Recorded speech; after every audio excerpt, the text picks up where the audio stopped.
Hey, welcome to Tutorial Lore. This video explains the Microsoft Word app and whether it's worth using. Quick disclaimer. This is an explained review based on user feedback and online data, not personal use or a visual demo.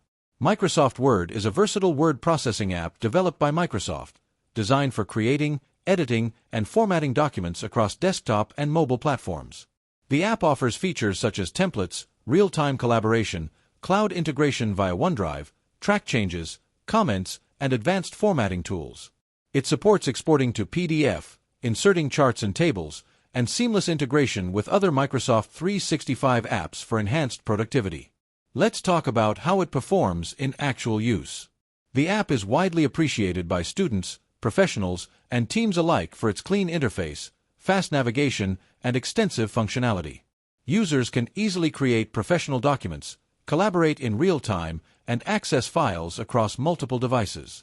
Many also like that it allows personalized settings and easy template use to save time on repetitive tasks. Still, the app isn't without its downsides. While basic features are free on mobile, full access to premium tools and cloud features requires a Microsoft 365 subscription, which may not be affordable for everyone. Some users report occasional syncing issues or feature limitations on mobile compared to the desktop version. The app's full potential is best realized with an active subscription and cloud connectivity. If you're finding this helpful so far, hit that like button. It really supports the channel. In summary, the Microsoft Word app may be worth using if you're a student, professional, or team looking for a powerful and mobile-friendly document creation tool. It shines in convenience, collaboration, and extensive formatting options. However, if you're not ready to invest in Microsoft 365 or need fully offline capabilities, it might not fully meet your needs.